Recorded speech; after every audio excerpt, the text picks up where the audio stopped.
Pemerintah Australia akan membangun skadron keempat pesawat tempur F-35 Lightning II. Hingga total jet buatan Lockheed Martin yang akan dioperasikan oleh Angkatan Udara Australia berjumlah 96 unit. Australia tidak hanya membeli pesawat ini, melainkan juga sebagai mitra industri Lockheed Martin dalam program F-35. Keterlibatan Australia dengan F-35 dimulai 20 tahun lalu, sejak 2002 di mana negeri Kanguru sebagai mitra Tier 3 dalam program F-35.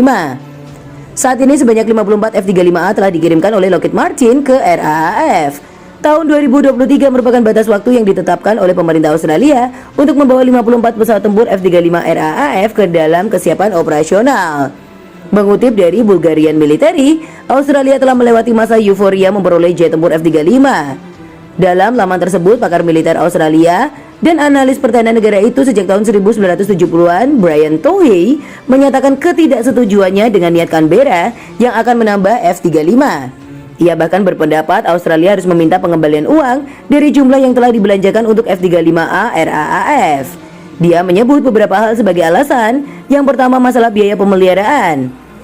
Menurutnya dalam 3 tahun ke depan tren ini akan terus berlanjut. Hal ini berarti akan lebih banyak waktu henti di lapangan daripada yang diantisipasi terkait peningkatan biaya pemeliharaan dan penyimpanan.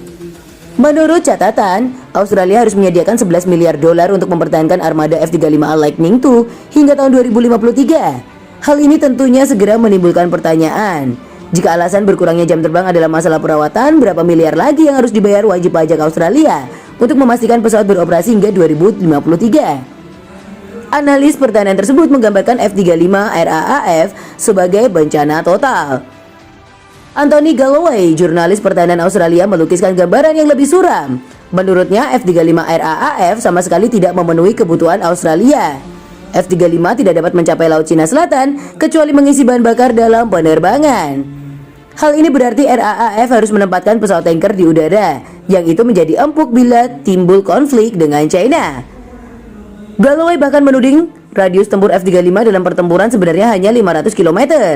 Saat memaksa dan berakselerasi selama pertempuran, maka lebih banyak bahan bakar dihabiskan.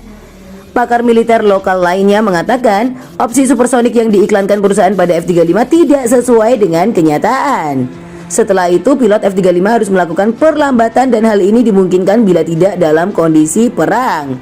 Masalah lainnya, misalnya F-35 RAAF menggunakan perangkat lunak Block 3F. Ini adalah sistem elektronik digital yang dirancang dan diproduksi oleh Lockheed Martin. Dikatakan pendapat ini bukan hanya komentar seorang analis Australia, tapi juga komentar seorang perwira senior Amerika. Ia mengatakan blok yang keluar saat ini bukanlah blok yang saya rasa baik bagi Amerika Serikat untuk melawan China maupun Rusia.